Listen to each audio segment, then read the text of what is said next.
हमारे चैनल को सब्सक्राइब करें और बेल आइकन दबाएं।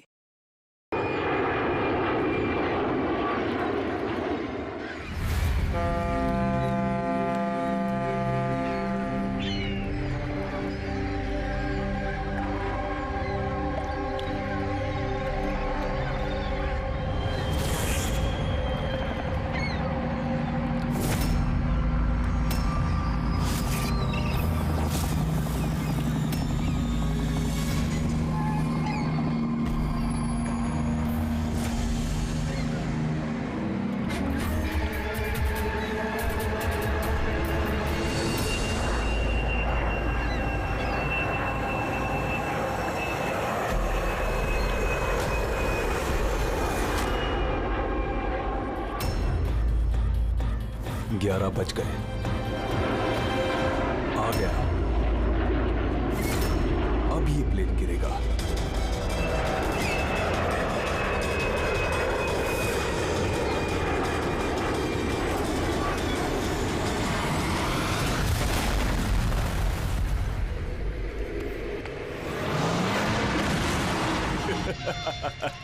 मजा आ गया।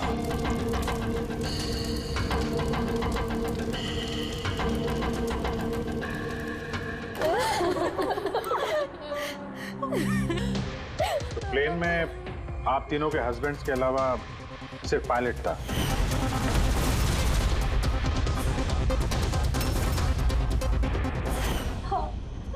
और अभी तक उनकी कोई खबर नहीं मिली।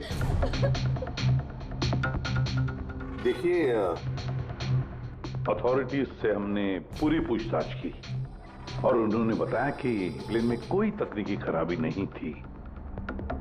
तो फिर आप लोगों को ऐसे क्यों लगता है कि ये एक्सीडेंट नहीं था, ये प्लेन क्रैश नहीं था, बल्कि किसी ने जानबूझकर इनका खून किया है?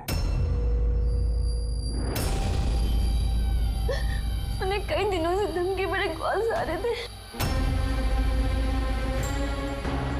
देखिए, आप तीनों के हस्बैंड जाने माने बिल्डर्स हैं, तो धमकी वगैरह तो हो सकता है कि ऐसे कॉल्स आ गए हों, लेकिन एग्जैक्टली क्या हुआ था आप बता सकते हैं? हाँ, वो तीनों सूरत जा रहे थे कोई जमीन खरीदने, पर कुछ बिल्डर्स थे जो ये नहीं चाहते थे कि ये डील हो। हाँ सर, करोड़ों की डील थी। जरूर ये काम उन्हीं में से किसी का होगा।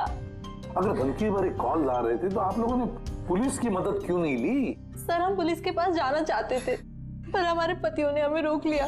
हेलो, कौन बोल रहा है? खबरदार, अगर उस सूरत वाली जमीन के बारे में सोचा भी तो, समझे? धमकी दे रहा है? धमकी दे रहा है मुझे? धमकी ही समझ लो तुम। कल सुबह 11 बजे अपनी जिंदगी की आखिरी सांस लोगे तुम। तुझे जो करना है कर ले, ये डील तो मैं करके ही रहूंगा। प्लेन क्रैश भी ठीक 11 बजे हुआ था सर। 11 बज गए। अब ये प्लेन गिरेगा।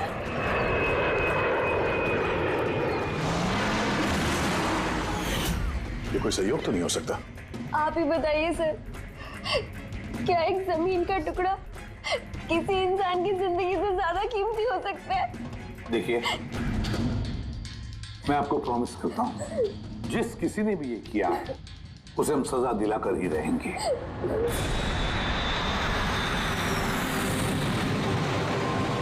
सर, हमें 5 साल हो चुके हैं ये काम करते हुए, आज तक एक भी गलती नहीं हुई है। हमारे काम में सर गलती की कोई गुंजाइश ही नहीं। अगर सर प्लेन में कोई भी प्रॉब्लम होता है तो हम उसे उड़ने नहीं देते सर। तो आप लोगों के हिसाब से प्लेन में कोई खराबी नहीं थी? बिल्कुल नहीं सर। तो क्रैश कैसे हुआ प्लेन? 4 लोगों की जाने गई हैं, कौन जिम्मेदारी लेगा उसकी? सर, मैं तो खुद हैरान हूँ कि ये हादसा हुआ कैसे। फ्लाइट रिकॉर्डर पता है ना आपको, जिसे हम ब्लैक बॉक्स कहते हैं, उसमें भी सब कुछ नॉर्मल दिख रहा है। नॉर्मल कहने से काम नहीं चलेगा, सब कुछ डिटेल में बताइए। शुरू से, टेक ऑफ होने से पहले से क्या हुआ था? हमने पूरा प्लेन चेक करके पायलट को हैंडओवर कर दिया। उसके बाद वो तीनों बिजनेसमैन प्लेन में बैठकर सूरत के लिए निकल गए।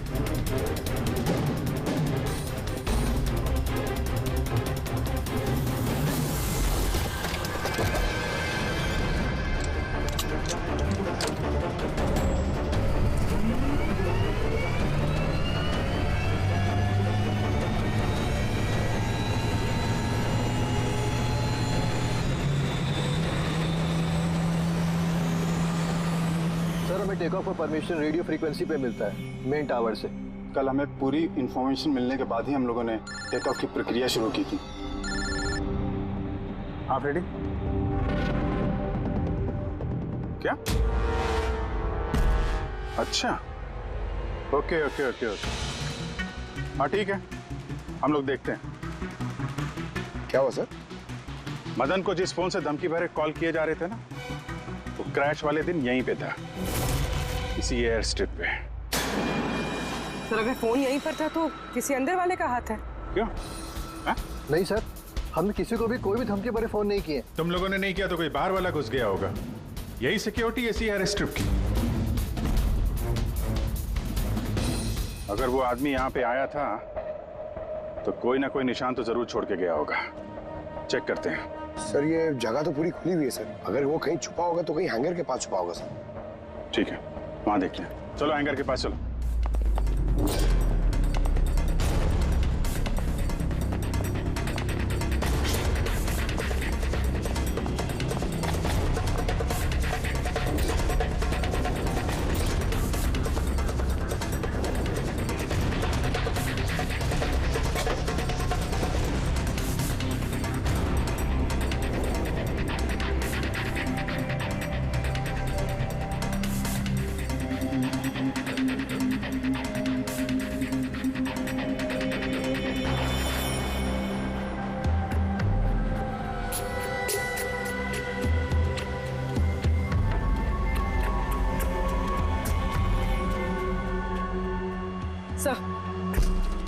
सर ये टूटा हुआ फोन मिला है। सर लगता है वो धमकी भरा कॉल इसी से किया होगा।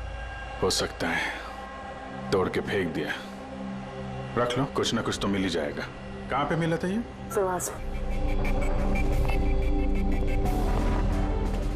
सर यहाँ।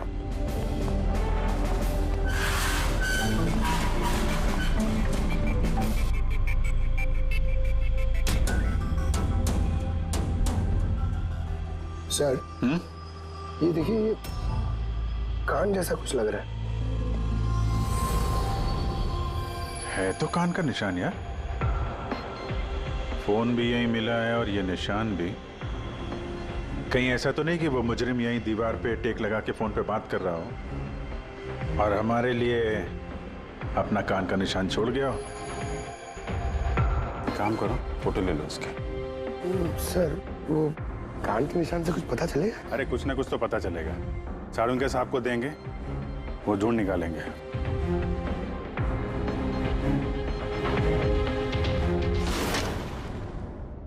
सर 2 लाशें मिल गई है, अंगद और मदन की। और सुमित और वो प्लेन का पायलट ढूंढ रहे थे, अभी तक पता नहीं चला। आप लोग प्लीज रोइए मत, हौसला रखिए। देखिए हम आपसे वादा करते हैं, आपके पतियों का खूनी नहीं बचेगा हमारे हाथों से। सर, हाँ सर वो फोन तो मिल गया जिसे धमकी भरे कॉल किए गए थे, लेकिन सर हमारे वहां पहुंचने से पहले खूनी ने फोन तोड़ दिया ताकि हम उस तक पहुंच ना सके। सर हम जानते हैं सब किसने किया। जानती हो किसने किसने किया खून? रणदीप और शशि ने। रणदीप और शशि कौन है? हा? सर ये दोनों भी बिल्डर्स हैं। ये नहीं चाहते थे कि हम तीनों के पतियों की वो डील सक्सेसफुल हो। जानता था, मैं जानता था इस जुर्म का सारा इल्जाम हम दोनों पे ही लगने वाला है। आपकी तारीफ। सर यही है वो दोनों खूनी, रणदीप और शशि।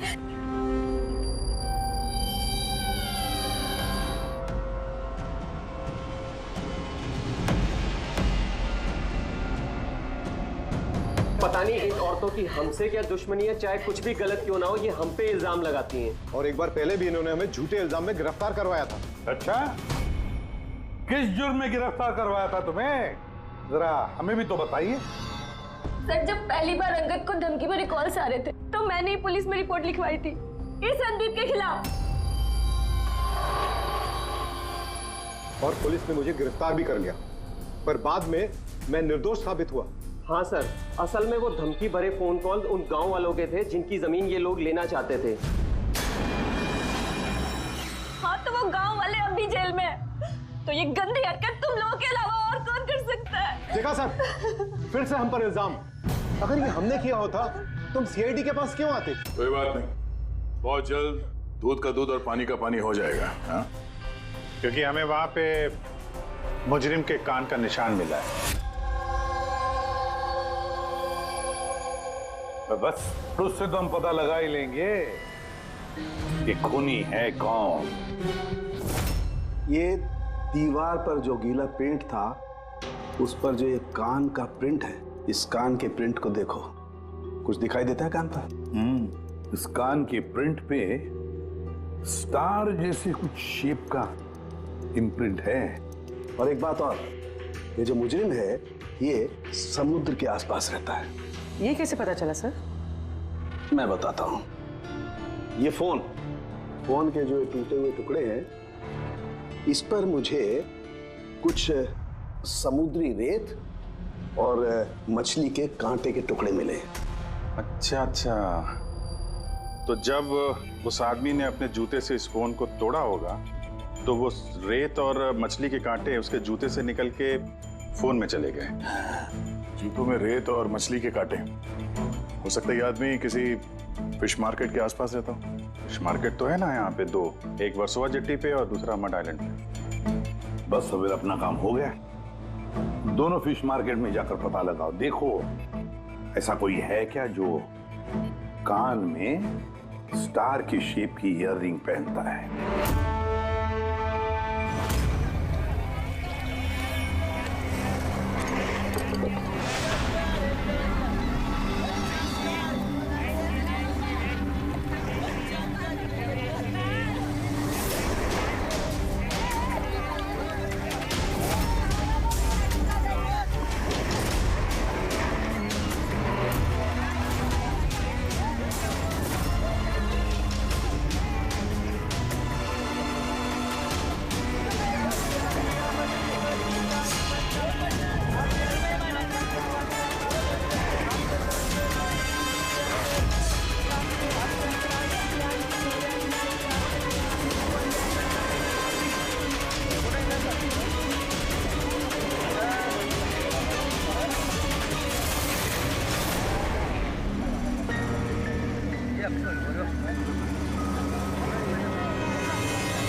रिंग वाला आदमी मिल गया। आजा।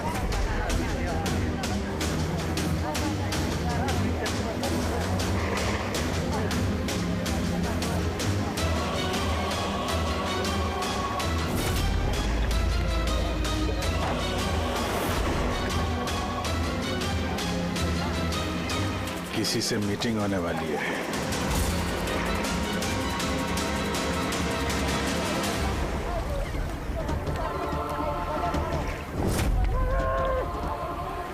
ये दूसरा आदमी कौन है, दिख नहीं रहा।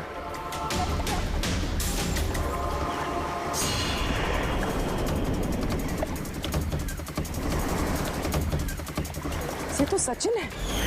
एयरपोर्ट अथॉरिटीज ने मरने वाले पायलट के लिए इसके फोटो दिखाई थी। वो पायलट सचिन, सचिन जिंदा है? सर अगर ये प्लेन क्रैश में मरा नहीं और जिंदा तो यहाँ छुपा क्या कर रहा है? वही तो सामने क्यों नहीं आ रहा? चलो पूछते हैं इससे।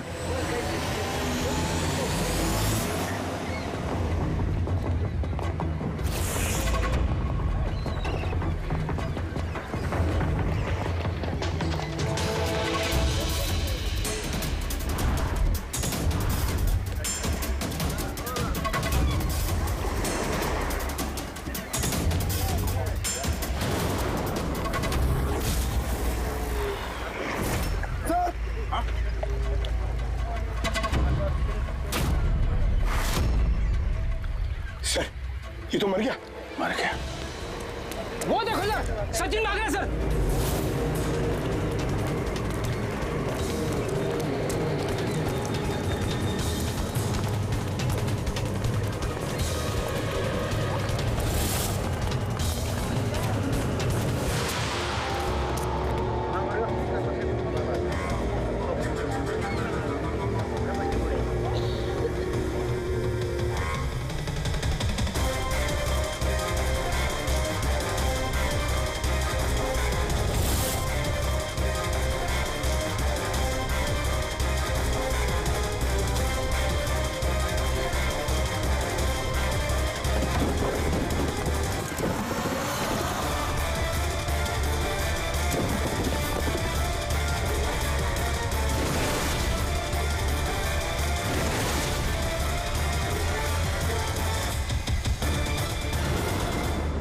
गया कहाँ?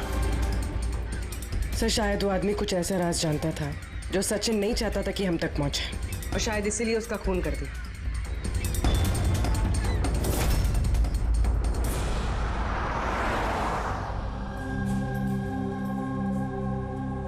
सर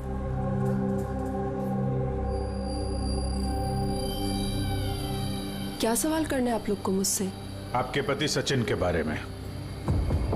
क्या आप बता सकती हैं कहाँ मिलेगा वो? ये कैसा सवाल है इंस्पेक्टर? आप लोग को तो पता है ना कि अभी उनका एक प्लेन क्रैश में। जी नहीं, सचिन जिंदा है। जिंदा है? जी हाँ।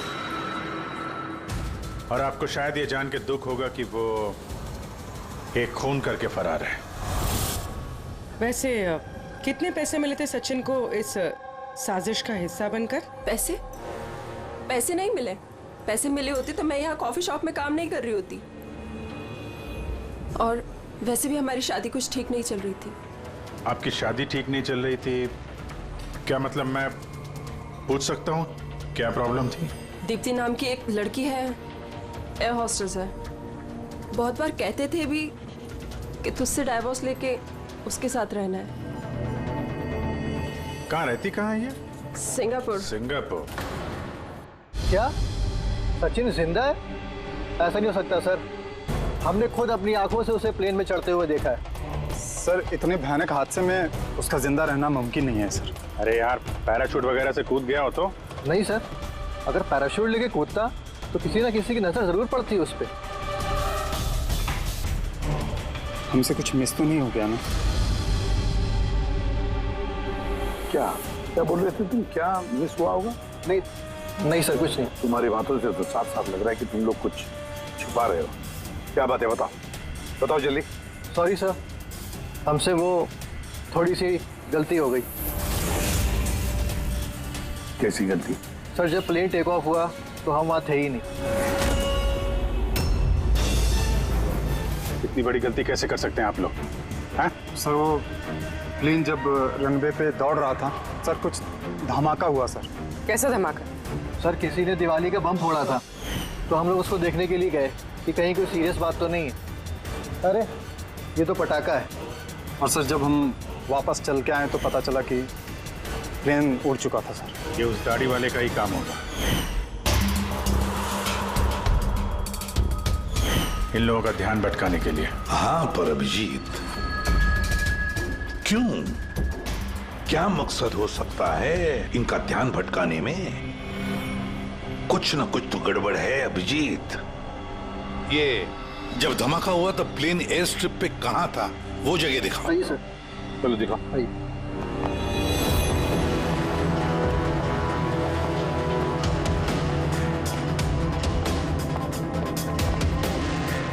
एक मिनट अभिजीत, ये तो खून है, सूखा हुआ खून। सर खून का रंग देख के लग रहा है ज्यादा पुराना नहीं होगा, आजकल का ही होगा। ये खून किसका खून है? ये यहाँ पर कैसे? पता नहीं सर। पता नहीं? हर बात का एक ही जवाब है तुम्हारे पास, हमें पता नहीं। और तो फिर पता क्या है तुम्हें? सर एयर स्ट्रिप पे खून है, कुछ ना कुछ तो हुआ है यहाँ पे। ये बात तो पक्की है, पर क्या? और फिर ये खून है किसका?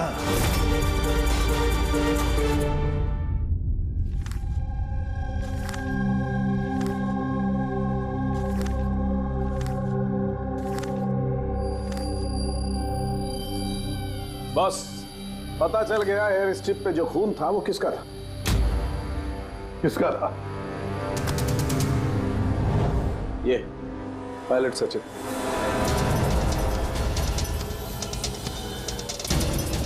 पायलट सचिन का खून? लेकिन उसे ये चोट लगी कैसे और कब? सर जब हम उसे जेट्टी पे मिले थे तब उसने स्लिंग बैंडेज पहन रखा था और उसके हाथ पे पट्टी भी बंधी हुई थी। पर इंजीनियर्स तो बता रहे थे कि जब सचिन टेक ऑफ के लिए जा रहा था तो वो बिल्कुल ठीक ठाक था, कोई चोट वोट नहीं थी उसे। इसका एक ही मतलब है अभिजीत, सचिन को चोट एयर स्ट्रिप पर ही लगी है।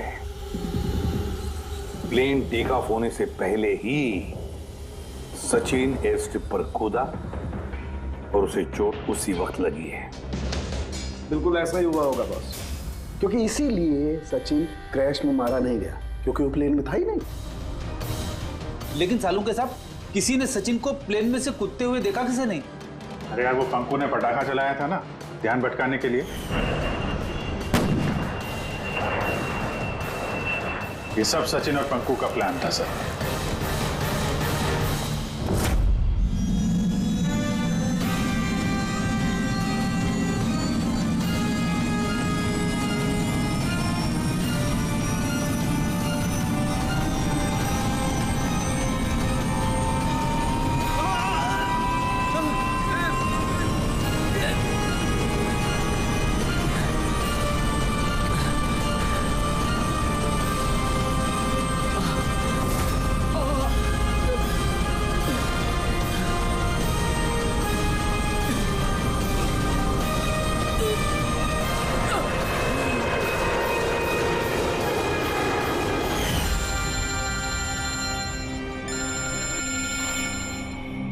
Hello, okay, thank you sir. Sachin की वो गर्लफ्रेंड दीप्ति जो सिंगापुर में रहती है, उसका नंबर मिल गया। सचिन, क्या हुआ उसे? वो ठीक तो है ना? दीप्ति, एक बात बताओ, आखिरी बार तुमने सचिन के साथ कब बात की थी?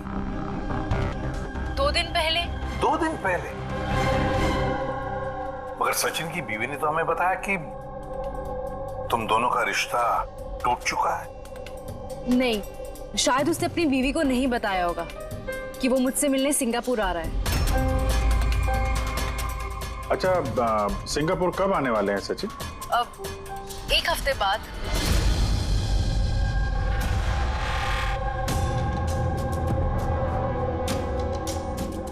अच्छा, और क्या क्या बातें हुई तुम्हारी 2 दिन पहले? वो कह रहा था कि उसे ढेर सारा पैसा मिलने वाला है और फिर हम एक नई जिंदगी की शुरुआत कर सकते हैं। वैसे आप सब ये सवाल, सचिन ठीक तो है ना? घबराओ मत, सचिन को कुछ नहीं हुआ है, और अगर जरूरत पड़े तो हम तुम्हें फिर फोन करेंगे। Thank you. कहीं दीप्ति भी तो नहीं मिली हुई है सचिन के साथ इस सारे प्लान में? पूरी एक काम करो, सिंगापुर पुलिस को सारे डिटेल्स भेज दो और उनसे कहो कि वो इस दीप्ति पर नजर रखे हैं। अच्छा, हाँ, सचिन की वाइफ से बात हुई, उसका कहना है कि सचिन का पासपोर्ट घर पे ही है। क्या? सचिन का पासपोर्ट घर पे है और सचिन सिंगापुर जाने की प्लान्स बना रहा है?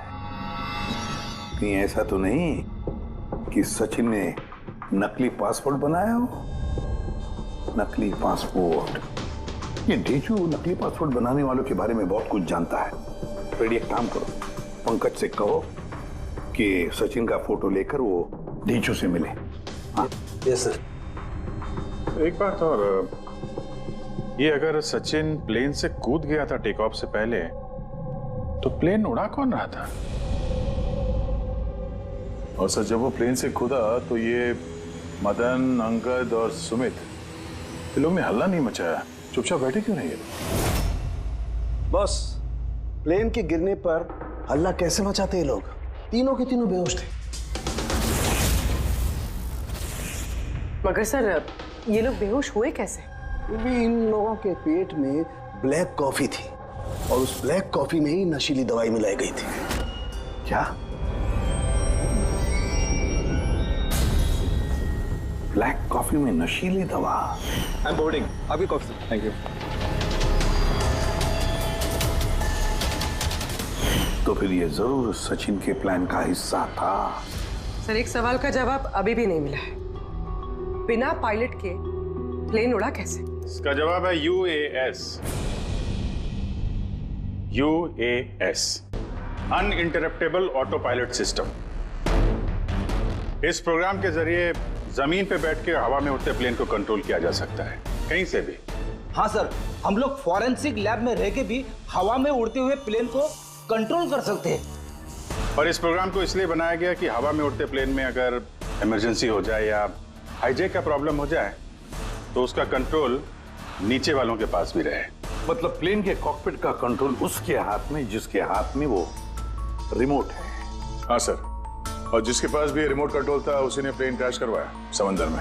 तो रिमोट कंट्रोल वाला खूनी, ब्लैक कॉफी में नशीली दवा, अगर एक बार पता चल गया ना कि ये ब्लैक कॉफी में नशीली दवा डाली किसने और पिलाई किसने, तो समझ लो ये रिमोट कंट्रोल वाले खूनी तक हम पहुंच गए। Remote control. Black coffee? Sir Madan तो ब्लैक कॉफी पीते ही नहीं थे, उन्हें हाई ब्लड प्रेशर था। और सर मैंने भी सुमित को ब्लैक कॉफी नहीं दी थी, क्योंकि जिस वक्त वो घर से निकले मैं भी घर पे नहीं थी।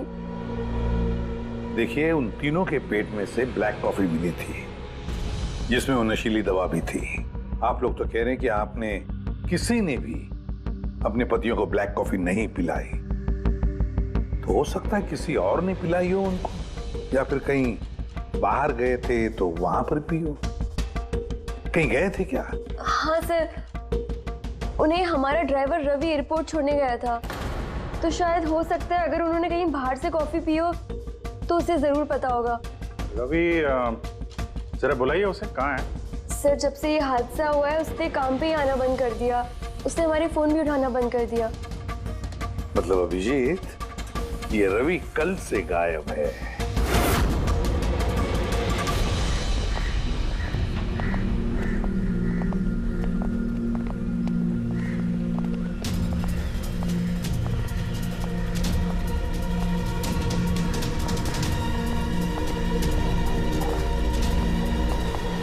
एक्सक्यूज मी, हटिए जरा, क्या बात है, क्या हुआ? देखिए सर, यहाँ से बहुत बदबू आ रही है और अभी पुलिस को भी फोन किया है, अभी तक कोई आया नहीं है। हम लोग सीआईडी से हैं।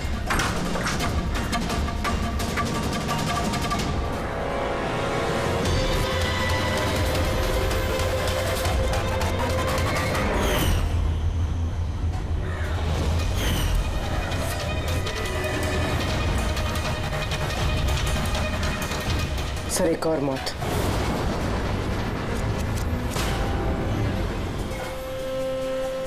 अच्छा, जस्ट फॉलो मी।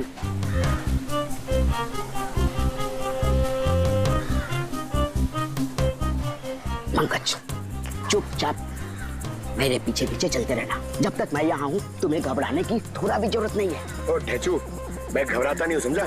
मैं सीआईडी से हूँ। चुपचाप चलो, फॉलो मी। इधर चलो।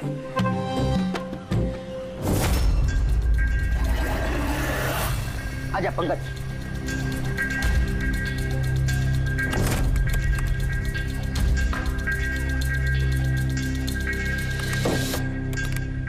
क्या दोस्त, सुना है तुम बहुत अच्छा पासपोर्ट बनाते हो? किससे सुना? मेरे एक दोस्त ने बताया। दोस्त? कौन दोस्त? ये नहीं, मैं नहीं जानता इसे।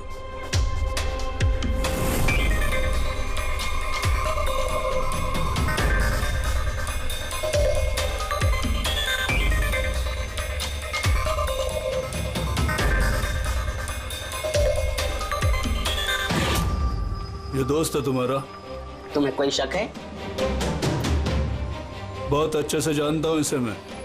इसका पासपोर्ट भी रेडी पड़ा है, बनकर मेरे पास। अरे वाह, फिर तो मेरा भी पासपोर्ट बन जाएगा ना? बन जाएगा, लेकिन 2 पेटी लगेगा। अरे यार, देता हूँ ना तेरे को 2 पेटी। बोल क्या चाहिए तेरे को? 2 पेटी आम चाहिए, 2 पेटी सेब चाहिए, क्या चाहिए? ए शाने, 2 पेटी मतलब 2 लाख। 2 लाख? 2 लाख। चलिए बता, नाम क्या लिखना है तेरा पासपोर्ट पर? Sub inspector Pankaj, CID. CID? हाँ, सीआईडी। अरे अरे मैंने क्या बिगाड़ा तुम्हारा?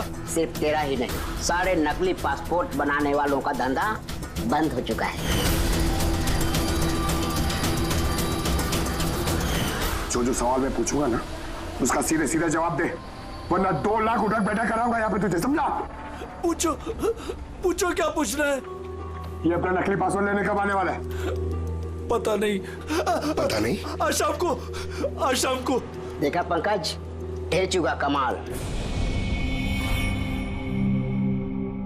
सर रवि के घर से जो बॉटल मिली है उसमें वही नशीली दवा है जो साड़ू के सर को ब्लैक कॉफी में मिली थी। इस रवि के अलावा और किसी के उंगलियों के निशान मिले उस बोतल पे? हाँ सर, रणदीप के।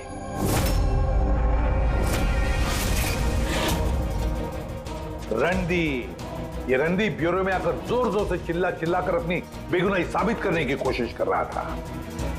पहले उसने रवि का इस्तेमाल किया खून करने में, फिर रवि को ही मार डाला। सर मैंने रणदीप को कॉल भी ट्राई किया, लेकिन उसका फोन बंद आ रहा है। एक बार ये सचिन मिल जाए ना, तो वही पहुंचाएगा हमें इस रणदीप तक। शाम को तो आने वाला ही है वो, अपना नकली पासपोर्ट लेने के लिए।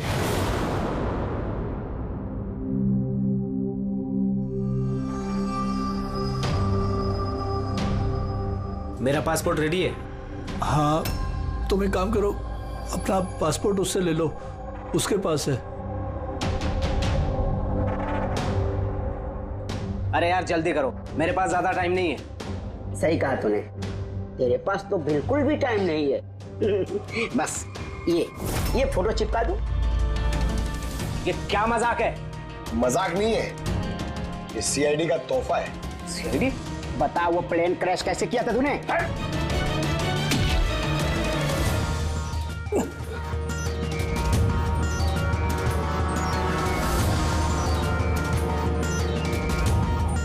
सीआईडी से भाग के टेक ऑफ करना इतना आसान नहीं है। इमरजेंसी लैंडिंग करनी पड़ जाती है मुजरिमों को। पैसों के लालच में अंधा हो गया था मैं। इस काम के लिए मुझे 50 लाख रुपए दिए गए थे, लेकिन सर मुझे पता नहीं था कि वो लोग मारे जाएंगे। पैसे किसने दिए थे तुझे, ये बता। सर मुझे नहीं पता, मैंने सिर्फ एक बार बात की थी उससे। पंकज, जरा इंटरनेट पर देखो, इस रणदीप का कोई इंटरव्यू वगैरह है क्या? सर मिल गया। मैं अपनी कामयाबी का पूरा श्रेय अपनी कड़ी मेहनत और सच्चे लगन को देता हूं कि इस दुनिया में कुछ भी नामुमकिन नहीं है। मैं कहां था और कहां आ गया। सर ये उसी की आवाज है सर, आई एम श्योर ये उसी की है। आवाज रणदीप की और वाइल पे उंगलियों के निशान भी रणदीप के। रणदीप,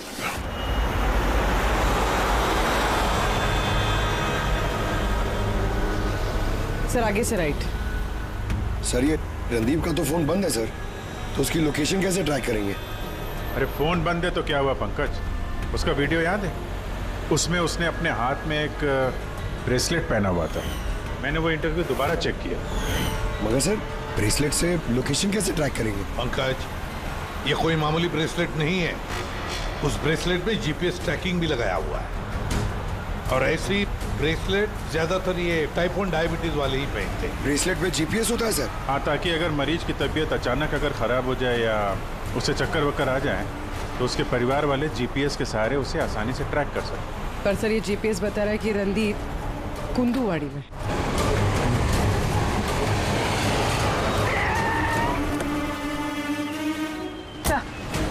यहीं कहीं है, यहाँ पर।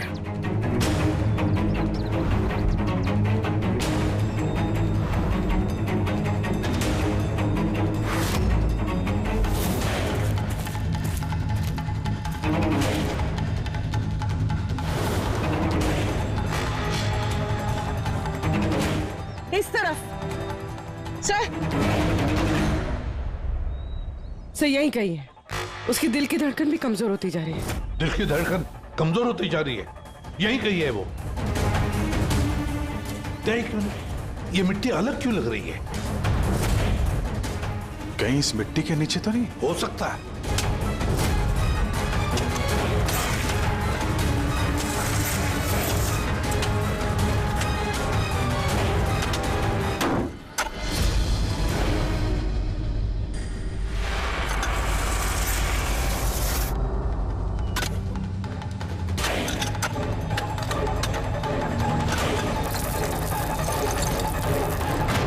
My God! जिंदा है? अच्छा।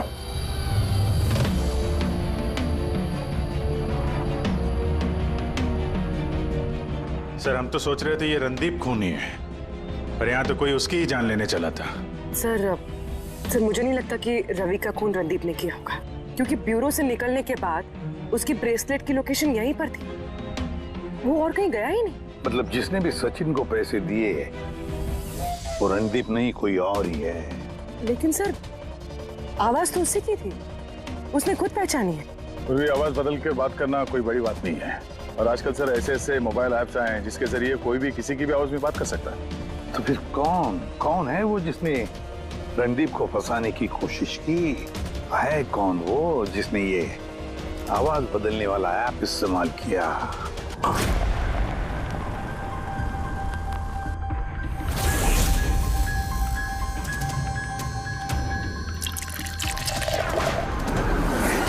Cheers.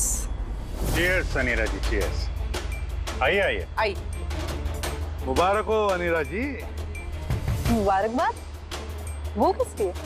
उस ऐप के लिए, वो ऐप जो आपकी कंपनी ने बनाया, जिसकी वजह से कोई भी इंसान अपनी आवाज बदल सकता है। जी? डेमो सुनेंगे? अनीरा जी, अब तुम अपने जुर्म के लिए जेल जाओगे। अनीरा जी, अब तुम अपने जुर्म के लिए जेल जाओ। ये क्या मजाक? ये मजाक नहीं है। इसी डिवाइस से तुमने रणदीप को फंसाने की कोशिश की थी ना? पूर्वी, अरेस्ट करो इसे। चलिए मैडम।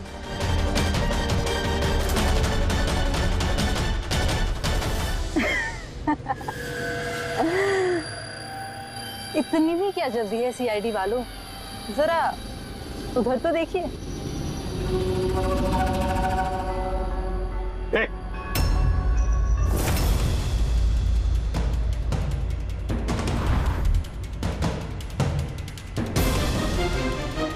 जाने दो उसे और अपने हथियार नीचे जमीन पर फेंक दो, जल्दी। ओके, ठीक है।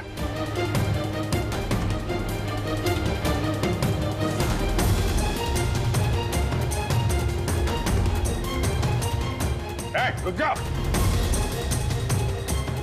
बेवकूफी छोड़ दो ये। छोड़ो उनको।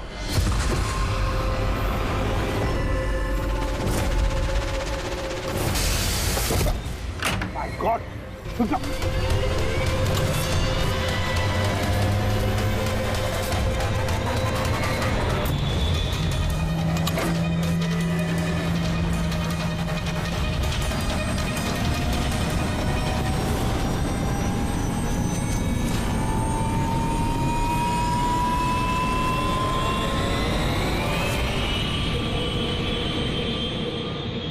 Damn it.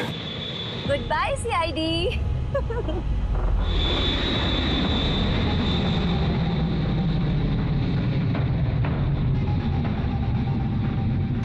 Well done girls. आज तक जो बड़े बड़े मुजरिम नहीं कर पाए वो हमने कर दिखाया। सीआईडी को तो नानी याद आ गई होगी। पर वो सब तो ठीक है यार, पर अब जाएंगे कहाँ? ओरिजिनल प्लान तो उन्होंने चौपट कर दिया। सोचते हैं कोई ना कोई मंजिल तो मिल ही जाएगी।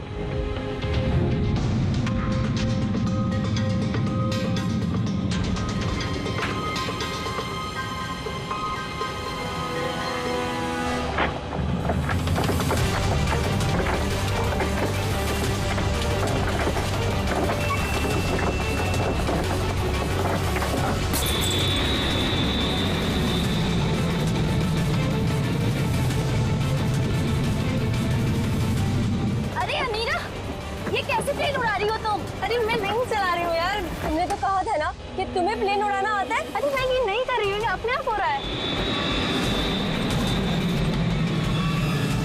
ओह नो, प्लेन तो नहीं उड़ा रहा।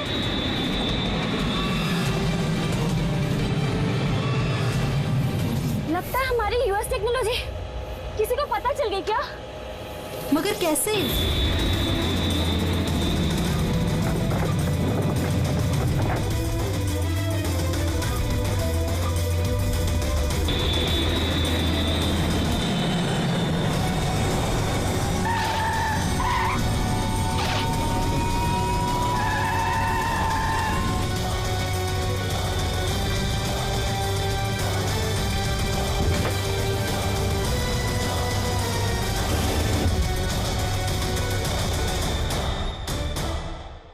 आइए।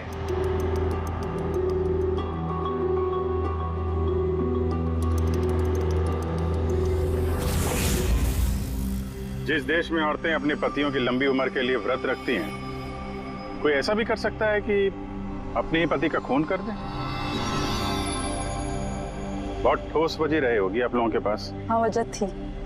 हमारे पति कोई दूध के धुले हुए नहीं थे।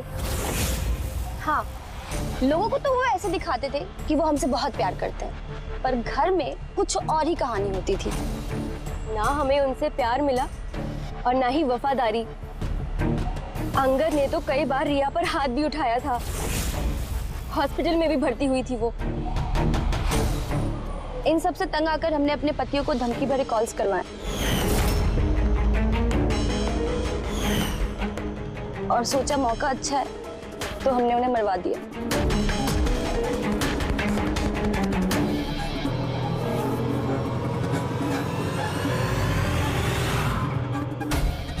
और किस्मत देखिए, रणदीप रवि के पास गया वो बेहोशी वाली दवाई लेकर, ताकि हमारे पति मीटिंग में पहुंच ही ना पाए। और ये चीज भी हमारे काम आ गई।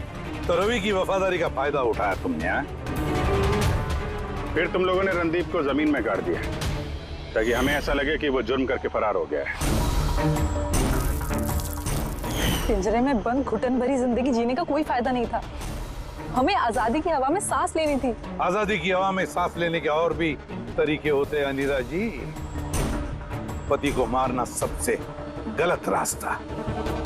सही होता अगर तुम पतियों से अलग हो जाती, लेकिन नहीं, तुम तीनों ने ऐसा रास्ता चुना जो तुम्हें घुटन भरी जिंदगी तक ले जाएगा, और वो भी जेल की सलाखों के पीछे।